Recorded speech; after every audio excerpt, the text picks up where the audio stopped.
Ang mga aralin sa video na ito ay una, talasalitaan. Ikalawa, unawain natin at basahin ang mga salik sa pagre-review ng aklat.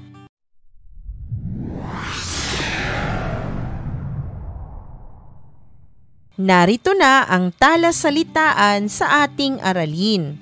Tukuyin natin at unawain ang kahulugan ng mga piling salita na ginamit sa teksto.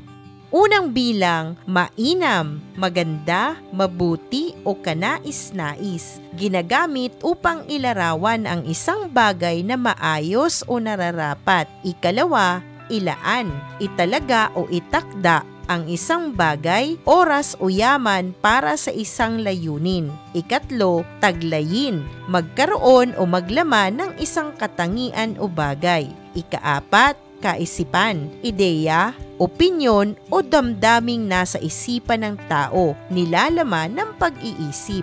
Ikalima, ideolohiya, sistemang paniniwala o prinsipyo na nagsisilbing gabay sa pamumuhay o pamahalaan. Ikaanim, angkop, nababagay o nararapat sa isang kalagayan o sitwasyon. Ikapito, protagonista, ang pangunahing tauhan o bida sa isang kwento, nobela o dula, kadalasang gumaganap bilang mabuting karakter. Ikawalo, antagonista, ang kalaban o katunggali ng bida. Siya ang nagdudulot ng suliranin o hadlang sa protagonista.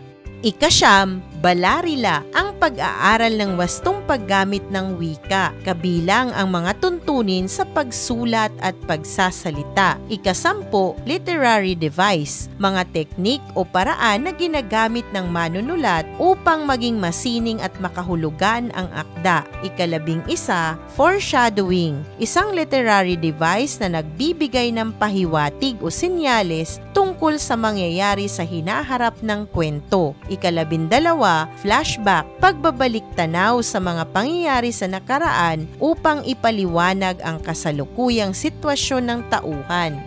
Ikalabing tatlo, streams of consciousness, estilo ng pagsulat na nagpapakita ng tuloy-tuloy na daloy ng iniisip at nararamdaman ng tauhan, parang natural na pag-iisip ng tao. Ikalabing apat, simbolismo, paggamit ng bagay, kulay o pangyayari upang kumatawan sa mas malalim na kahulugan o ideya. Ikalabinlima, tunggalian, ang labanan o sagupaan ng mga puwersa sa kwento, maaaring tao laban sa tao, kalikasan, lipunan o sarili.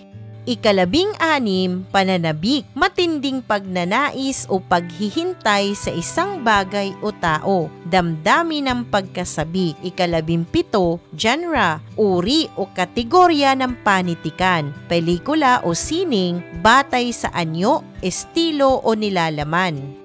Sa ating pagpapatuloy, unawain na natin ano-ano nga ba ang mga salik sa pagre-review ng isang aklat.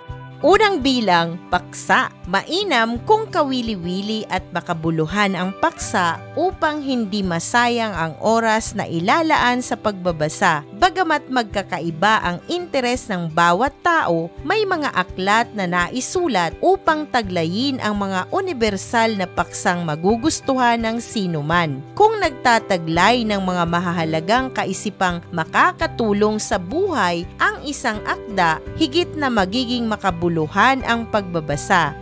Ikalawang bilang, pagsusuri sa mga tauhan. Ang lalim o lawak ng kaisipan ng akda ay nasusukat sa paglalarawan ng mga tauhan magmula sa pisikal na anyo, ideolohiya sa buhay at mga dialogong kanyang binibitiwan. Nararapat na angkop sa tauhan ang kanyang kilos at sambit batay sa kung siya ba ay protagonista, antagonista o nasa pagitan.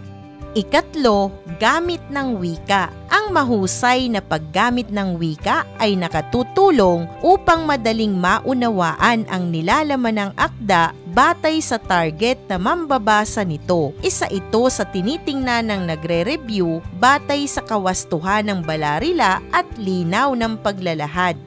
Ikaapat, daloy ng naratibo. Binibigyan din ito ang maayos na pagkakasunod-sunod ng mga pangyayari sa akda. Pinapansin din kung mahusay ang paggamit ng mga literary device gaya ng foreshadowing, flashback, streams of consciousness at mga simbolismo at iba pa. Ikalima, tunggalian. Nagbibigay ng pananabik sa mga mambabasa ang uri ng tunggalian at paraan kung paano ito inilahad sa akda. Depende sa genre ng akda, ang isang makatotohanang tunggalian ay mas katanggap-tanggap sa mga mambabasa. Ika-anim, resolusyon. Bagamat hindi lahat ng tunggalian sa nobela ay nabibigyan ng resolusyon, mainam pa rin kung ang akda ay may malinaw na paglalahad kung paano wawakasan ang akda. Kung mahusay ang paksa, tama lamang na mabigyan din ito ng mahusay na pagsasara sa nobela. Kung maraming naiwang tanong, posibleng tingnan na nalugi o nadaya ang mambabasa sapagkat napagkaitan siya ng isang mahusay na wakas. Isang mahalagang aralin muli ang iyong napanood. Maraming salamat sa panonood sa channel na Aralin sa Filipino. Huwag mag-atubiling mag-comment ng inyong tanong, suggestions o paglilinaw ukol sa aralin. Munting kahilingan sa iyong kaibigan, paki-like, share and subscribe para updated ka sa mga susunod pang bagong video ng Aralin mo sa Filipino.